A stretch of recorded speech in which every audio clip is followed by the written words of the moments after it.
Hello friends, मैं शालिनी पांडे स्वागत करती हूँ आपके अपने YouTube channel Shalini beyond study पे।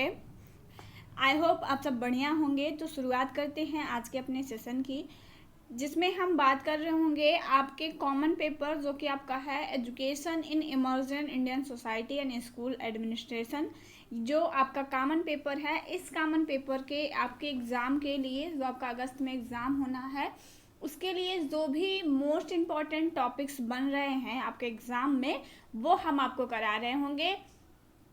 अगर आप इन सारे क्वेश्चनों पर अच्छे से प्रैक्टिस करते हैं तो इससे बाहर कोई भी क्वेश्चन नहीं जाएगा। आप लिख के ले लीजिए कि अगर आप इन 10 क्वेश्चनों पर जो भी 10 टॉपिक आपको बताए जाएंगे, इन 10 टॉपिक को पूरे सिलेबस में से बस आपको ये 10 टॉपिक पढ़ने हैं, जहाँ से आपको आपके एग्जाम में क्वेश्चन देखने को, लॉन्ग टाइप के क्वेश्चन तो 100% देखने को मिल जाएंगे। इसकी पूरी गारंटी है। बस आप पूरा वीडियो देख करके जो चीज़ें आपसे करने को कहा जा रहा है आप वो करेंगे।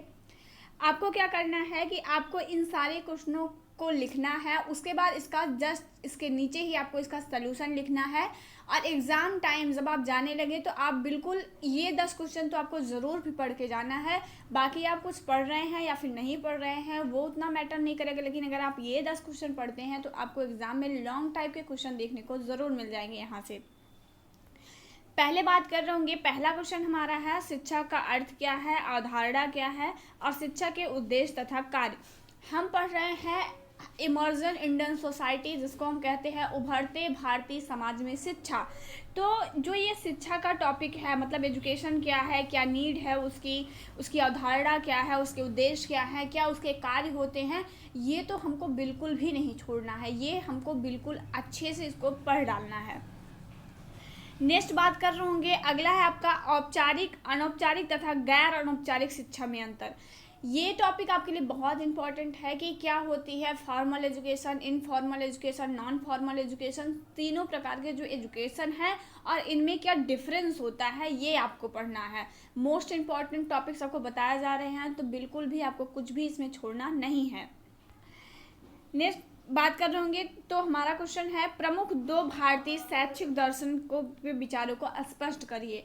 ठीक है, आपको दो भारतीय जो दार्शनिक हैं उनके विचारों को यहाँ पे स्पष्ट करने की बात की गई है आपके सिलेबस में। जैसे महात्मा गांधी हो गए, उसके बाद अगर हम बात करते हैं स्वामी विवेकानंद जी हो गए, तो ऐसे कुछ टॉपिक्स आपको दिए गए हैं। ठीक है, कुछ भारतीय दार्शनिकों के नाम आपको दिए गए हैं, तो इन भारतीय दार्शनिकों के बारे में इनके क्या विचार हैं शिक्षा को लेकर, ये आपको जरूर पढ़ना है। अगला क्वेश्चन है नियमित स्कूल शिक्षा तथा मुक्त और दूरस्थ स्कूल शिक्षा में अंतर स्पष्ट कीजिए। पूरा पेपर ही एजुकेशन से रिलेटेड है, तो ये दोनों टाइप के एजुकेशन क्या होते हैं, क्या इनमें डिफरेंस होता है, आपको ज़रूर एक बार पढ़ना है।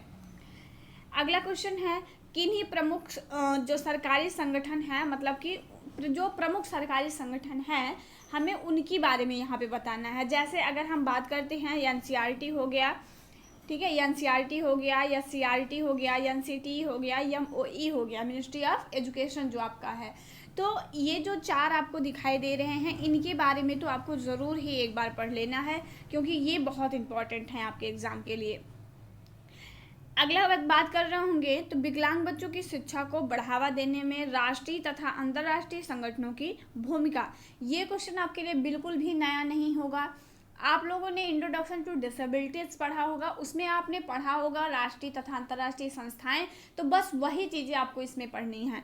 जो भी राष्ट्रीय संस्थाएं हैं या जो भी विशेष बच्चों की एजुकेशन को बढ़ावा देने के लिए जो भी पॉलिसीज़ लाई गई हैं, ठीक है, जैसे आपका RPWD एक्ट हो गया, RT हो गया, NEP 2020 हो गया, NEP 1986 हो गया, तो ये जो चार टॉपिक आपको यहाँ पे दिए गए हैं ये बहुत इंपॉर्टेंट है, इसको पढ़ लीजिएगा। ये सिर्फ आपको भी सिर्फ यहाँ पे भी नहीं बल्कि कहीं पे कंपटीशन जब आप देंगे तो वहाँ पे आपको भी हेल्प करेंगे। अगला क्वेश्चन है भारत में 21वीं सदी की शिक्षा का विस्तार किस तरीके से है। ठीक है, जो भारत में 21वीं सदी की शिक्षा का क्या रूप है, क्या उसका विस्तार है, क्या स्वरूप है, वो आपको यहाँ पे पढ़ना है। स्कूल संगठन के क्या सिद्धांत होते हैं, आपका जो यूनिट 5 है उसमें आपको स्कूल संगठन के बारे में, स्कूल प्रशासन क्या होता है के बारे में दिया गया है, तो वहीं पे स्कूल संगठन के कुछ सिद्धांत दिए गए हैं, वो आपको यहाँ पे पढ़ना है। नेक्स्ट बात करते हैं सतत और व्यापक मूल्यांकन, जो आपका सीसी होता है उसके बारे में आप ज़रूर पढ़ लीजिएगा। बहुत इंपॉर्टेंट है सीसी आपके लिए, तो आप लोग एक बार सीसी को ज़रूर पढ़ लेंगे। अगला अगर बात करते हैं तो एक बेहतर स्कूली समय सारणी जो है वो विकलांग बच्चों की शिक्षा में कैसे हेल्प कर सकती है, ये आपको पढ़ना है, जो कि आपका यूनिट 5 में ये दिया गया है।